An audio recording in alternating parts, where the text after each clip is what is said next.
Social science के कुछ important प्रश्न लेकर के आ रहे हैं।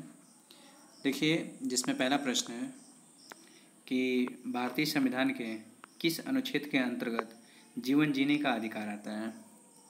भारतीय संविधान के किस अनुच्छेद के अंतर्गत जीवन जीने का अधिकार आता है। दोस्तों, आप लोग आंसर दें, आप लोग फटाफट आंसर दें। देखिए, कह रहा है कि भारतीय संविधान के किस अनुच्छेद के अंतर्गत जीवन जीने का अधिकार आता है। तो ये आपका अनुच्छेद 21, आपका ऑप्शन नंबर डी क्या है, करेक्ट है ना। ये है अनुच्छेद 21, आपका ऑप्शन नंबर डी क्या है, बिल्कुल करेक्ट है। अनुच्छेद 21 ऑप्शन नंबर डी क्या है आपका, बिल्कुल करेक्ट है। अब देखिए, ये जो जीवन जीने का अधिकार है ये आपका अनुच्छेद 21 में लिया गया था। इसमें आपका निजी स्वतंत्रता, व्यक्तिगत स्वतंत्रता है ना, क्या है आपका निजी स्वतंत्रता, ठीक है ना, व्यक्तिगत स्वतंत्रता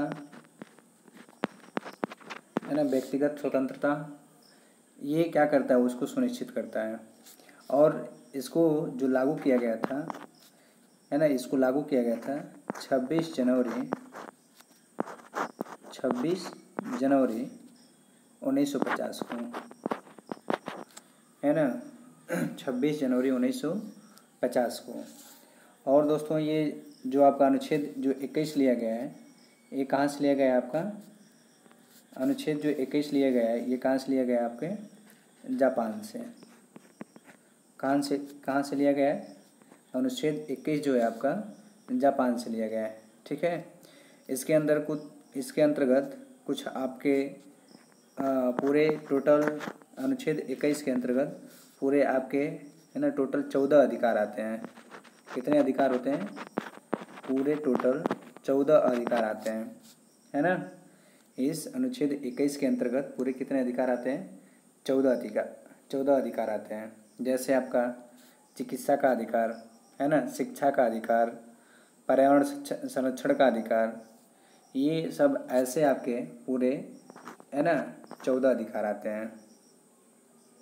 ये जो कानून है ना, जीवन जीने का अधिकार, ये जो कानून है, ये कानून किसी भी वर्ग या किसी भी जाति, रंग या प्रथा या पंथ के प्रत्येक व्यक्ति के समान रूप से है ना, ये क्या करता है, आपका रक्षा करता है। किसी भी वर्ग के हो, किसी भी जाति के हो, ये प्रत्येक व्यक्ति को है ना समान रूप से क्या करता है, रक्षा करता है।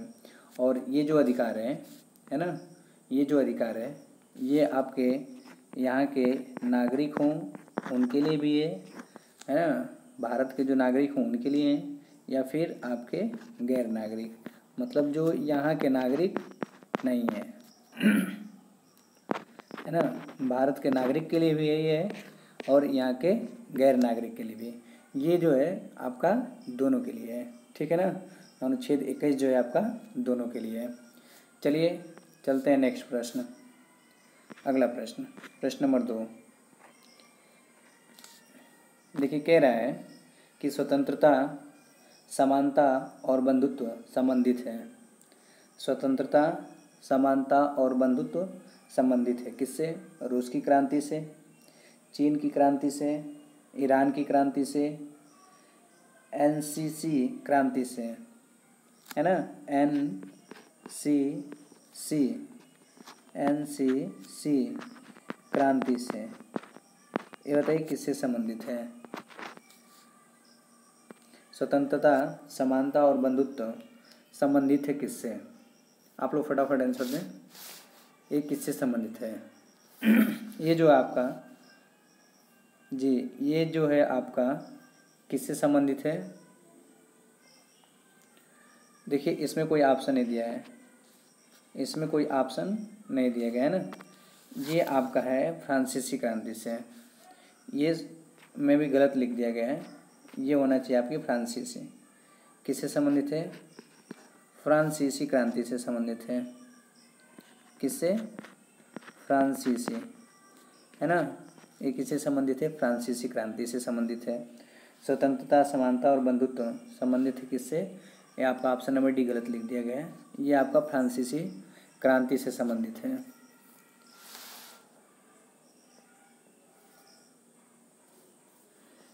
किससे संबंधित है? आपके फ्रांसीसी क्रांति से।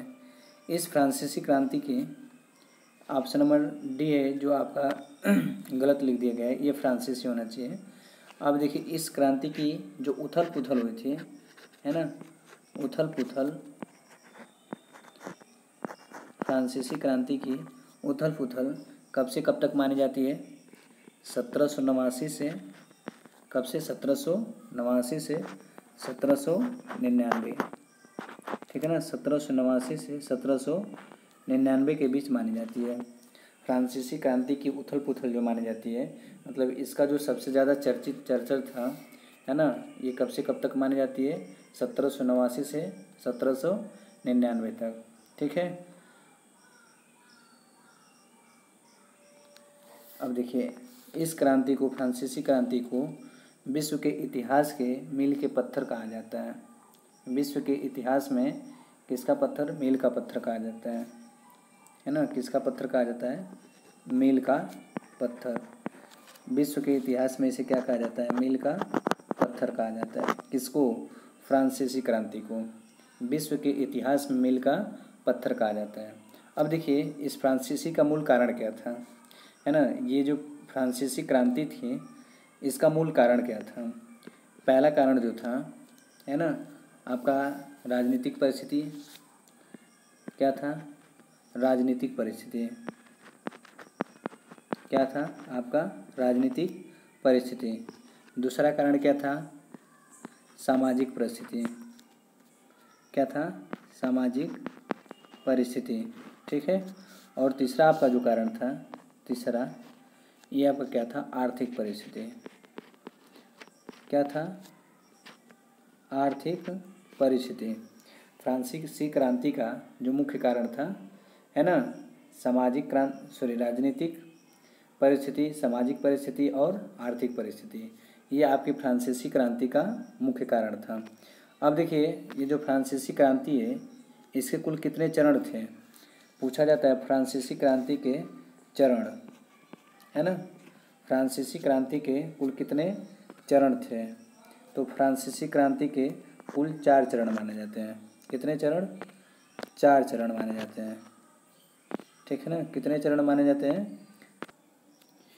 चलिए, फ्रांसीसी क्रांति के कुल कितने चरण थे, है ना, इनके जो चरण थे इनके कुल 4 चरण थे। पहला जो चरण था, है ना, प्रथम 1789 से 1792 ईस्वी तक। पहला जो चरण था 1789 से 1792 ईस्वी तक, ये आपका, है ना, इसे कहा जाता संवैधानिक राजतंत्र का चरण। जो पहला चरण था 1789 से 1792 तक, इसे कहा जाता था क्या? संवैधानिक राजतंत्र का चरण। दूसरा चरण था जो दूसरा चरण था 1792 से 1794, 1792 से 1794 ईस्वी तक, ठीक है ना। दूसरा चरण माना जाता है 1792 से 1794। इसे कहा जाता है उग्र गणतंत्रवाद का चरण। क्या कहा जाता है? उग्र गणतंत्रवाद का चरण। आपका जो तीसरा चरण है 1794 से 1794 से, है ना, 1794 से 1799 तक, 1794 से 1799 तक, इसे कहा जाता है उदार गणतंत्रवाद का चरण, ठीक है, उदार गणतंत्रवाद का चरण। और जो चौथा चरण था, चौथा चरण है वो आपका 1799 से 1817 ईस्वी तक, 1799 से 1817 ईस्वी तक, इसे कहा जाता है तानाशाही एवं साम्राज्यवादी चरण कहा जाता है, ठीक है ना। फ्रांसीसी क्रांति के कुल कितने चरण थे? 4 चरण थे। पहला चरण था आपका पहला चरण था जो 1789 से 1792 तक था, इसे संवैधानिक राजतंत्र का चरण कहा जाता है। दूसरा जो था 1792 से 1794, इसे उग्र गणतंत्रवाद का चरण कहा जाता है। तीसरा जो है आपका 1794 से 1799 तक, इसे उदार गणतंत्रवाद का चरण कहा जाता है। और जो चौथा है 1799 से 1817 ईस्वी तक, इसे तानाशाही और साम्राज्यवाद का चरण कहा जाता है। ठीक है, इतना देखिए, आप लोग कॉपी और पेन लेके बैठ जाएंगे। ठीक है ना, हर एक प्रश्न को आप लोग क्या करेंगे, नोटअप करते जाएंगे, कॉपी पे लिखते जाएंगे। ठीक है ना, जो न समझ में आए उसको कॉपी पे नोट कर लेंगे और उसको क्या करेंगे, आप लोग पुनः रिवीजन करेंगे। ठीक है, अब देखिए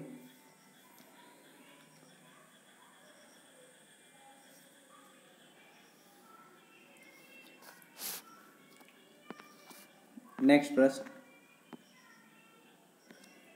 कह रहा है कि भारत में हरित क्रांति का जनक किसे कहा जाता है। भारत में हरित क्रांति का जनक किसे कहा जाता है। पहला है एम.एस. स्वामीनाथन, दूसरा है वर्गीस कुरियन, सी है आपका C.N.R. राव, और डी है APJ अब्दुल कलाम। बोल रहा है कि भारत में हरित क्रांति का जनक किसे कहा जाता है। M S. Swaminathan, Verghese Kurien, C.N.R. Rao, APJ Abdul Kalam. तो आप लोग फटाफट आंसर दें। देखिए इसका जो होगा है ना, इसका जो होगा एम.एस. स्वामीनाथन। तो भारत में हरित क्रांति का जो जनक कहा जाता है एम.एस. स्वामीनाथन। आपका ऑप्शन नंबर 1 क्या होगा, बिल्कुल करेक्ट होगा। ठीक है, ऑप्शन नंबर 1 क्या होगा आपका, बिल्कुल करेक्ट होगा।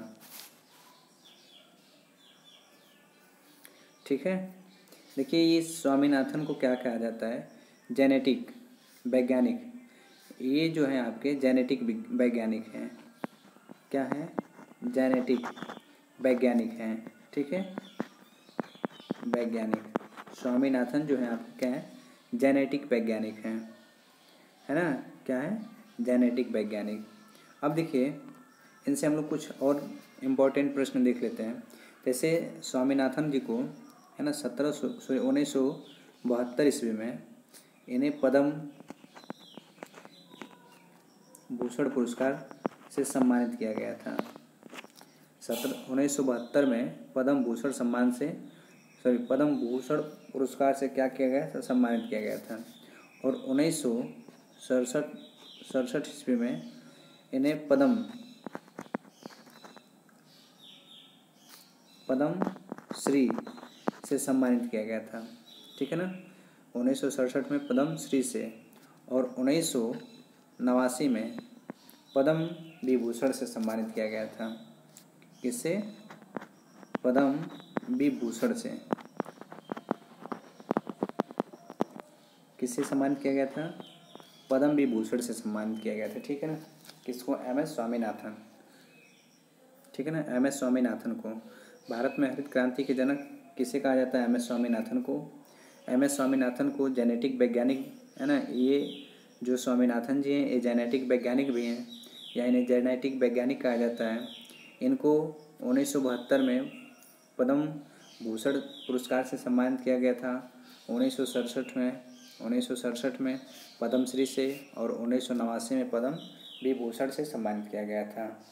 ठीक है, अब देखिए आगे इसमें कह रहा है कि भारत में हरित क्रांति की शुरुआत कब हुई थी। तो भारत में हरित क्रांति की शुरुआत आपकी की गई थी 1967 से 1968 के बीच में, है ना। 67 से 68 में आपके भारत में हरित क्रांति की शुरुआत की गई थी, है ना। और प्रारंभ करने का श्रेय किसे जाता है,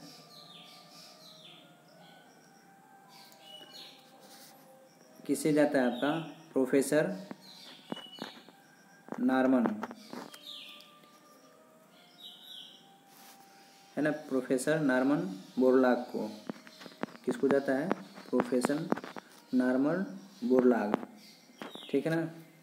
कह रहे हैं कि भारत में हरित क्रांति की शुरुआत 1967 से 68 ईस्वी में की गई थी, या प्रारंभ की गई थी। और हरित क्रांति प्रारंभ करने का श्रेय किसे जाता है ना, प्रो नॉर्मन बोरलॉग को, है ना, कहा जाता है। जो ये भी आपके क्या है, नोबेल पुरस्कार विजेता भी हैं, है ना। ये भी जो है आपके नोबेल पुरस्कार, है ना, ये भी जो है आपके नोबेल पुरस्कार विजेता हैं। कौन, है ना, हाँ हाँ, नॉर्मन बोरलॉग जो है आपके क्या है, नोबेल पुरस्कार विजेता हैं। अब देखिए, कहा जाता है कि जैसे हरित क्रांति की जो शुरुआत की गई थी तो उससे कौन कौन से राज्य प्रभावित हुए थे। तो आपके पंजाब, हरियाणा, उत्तर प्रदेश, पंजाब, हरियाणा, उत्तर प्रदेश, है ना, आपका मध्य प्रदेश, बिहार, हिमाचल प्रदेश, है ना, हिमाचल प्रदेश, ये सब आपका आंध्र प्रदेश, ठीक है ना, तमिलनाडु, ये सब राज्य क्या हुए थे, हरित क्रांति से क्या हुए थे, प्रभावित हुए थे, ठीक है ना।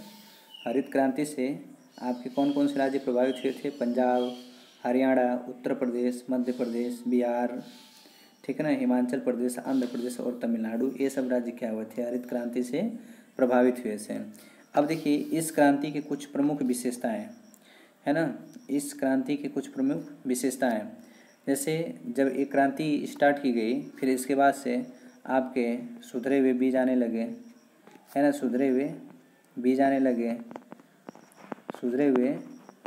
लगे, है ना, रासायनिक खाद आपके मिलने लगे, ठीक है, रासायनिक खाद। फिर इसके बाद से क्या हुआ, आपका गहन कृषि जिला कार्यक्रम प्रारंभ किया गया, लघु सिंचाई हो गई, है ना, कृषि शिक्षा उस समय फिर देने जाने लगा, है ना, पौधा संरक्षण होने लगा। फिर इसमें क्या हुआ, फसल चक्रण का भी प्रक्रिया स्टार्ट हो गया, है ना, और भूमि संरक्षण को भी हम लोग क्या करने लगे, ध्यान देने लगे, भूमि संरक्षण का भी हम लोग क्या करने लगे, ध्यान देने लगे, है ना। और फसलों पे इसका क्या प्रभाव पड़ा, है ना, फसलों पर इसका क्या प्रभाव पड़ा। उस समय हम लोग क्या करते थे, है ना, 3 प्रकार की फसल उगाने लगे। एक हुआ रबी की फसल, फिर आपके खरीफ की फसल, फिर जायद की फसल, है ना। हरित क्रांति के बाद हम लोग फसल को भी क्या किए, है ना, बढ़ा दिए। पहले एक ही मतलब फसल उगाते थे, फिर उसको क्या करते थे, हम लोग खेत को छोड़ देते थे। फसल चक्रण मीन्स क्या होता है, मतलब एक ही खेत में अदल बदल के खेत, है ना, बीज को उगाना ही क्या कहा जाता है, आपका फसल चक्रण। तो हम क्या करने लगे, उस खेत में, है ना, कई प्रकार की फसल को उगाने लगे, जैसे रबी की फसल, खरीफ की फसल, जायद की फसल। तो आपके जो रबी की फसल थी, ये आपका इसका बुआई अक्टूबर नवंबर में की जाती थी, अक्टूबर नवंबर में, ठीक है। और इसको हम काट लेते थे फरवरी में, है ना, फरवरी मार्च तक इसको हम क्या कर लेते, काट लेते थे। रबी की फसल को अक्टूबर नवंबर में बोते थे, फरवरी और मार्च में क्या करते थे, काट लेते थे। इसमें मुख्य रूप से जैसे गेहूँ हुआ, जौ हुआ, चना हुआ, मसूर हुआ, सरसों हुआ, ये सब आया करते थे।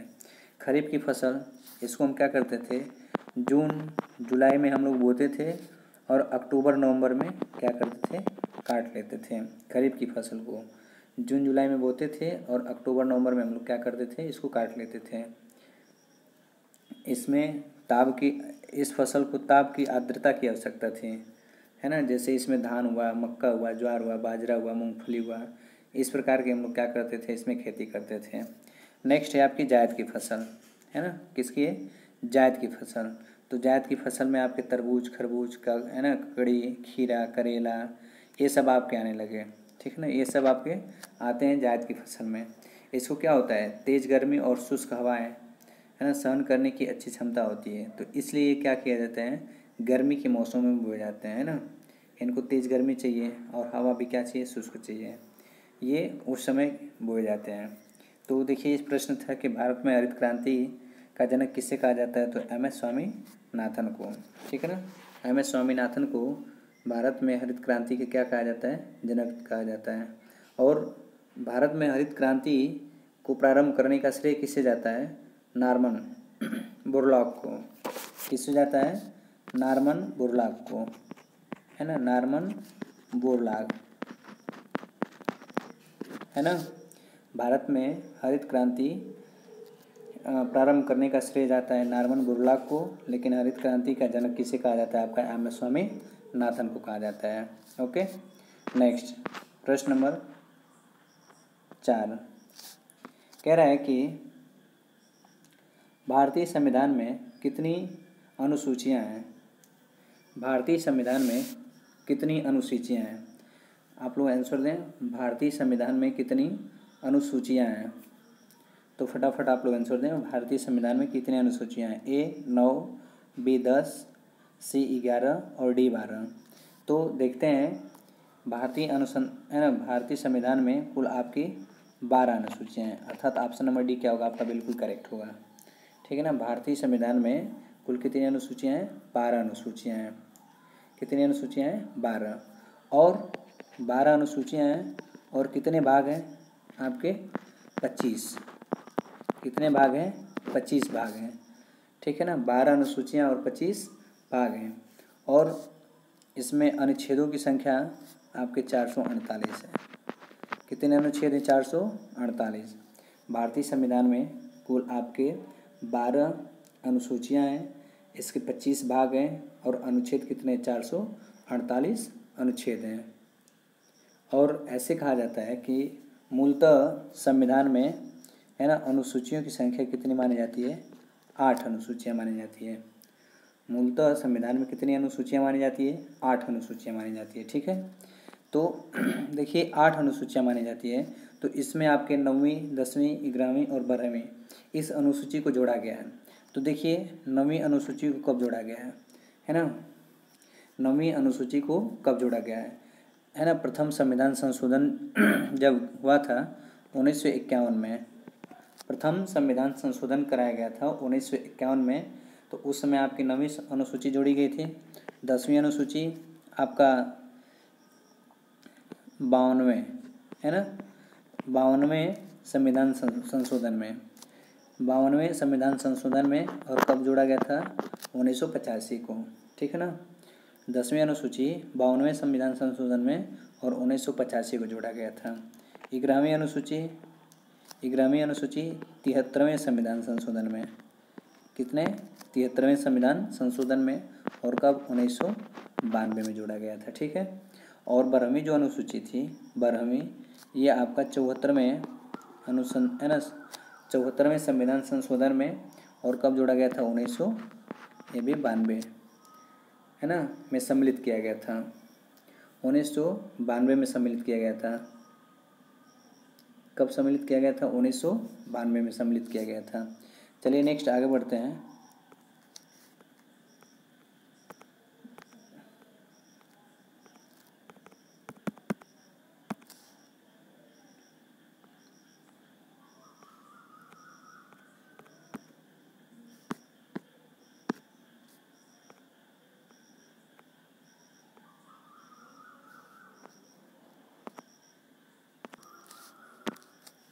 चलिए, जैसे कह रहा है कि आपके भारतीय संविधान में कुल अनुसूची कितनी है? इस समय 12 अनुसूचियाँ हैं, है ना, 12 अनुसूचियाँ हैं।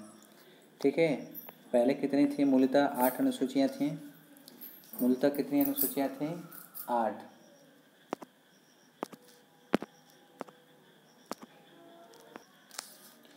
है ना, कुल 8 अनुसूचियाँ थीं। ठीक है ना, 9वीं, 10वीं, 11वीं, 12वीं अनुसूची को क्या किया गया था? जोड़ा गया था। अब देखिए भारत का संविधान है ना, भारत का संविधान संविधान सभा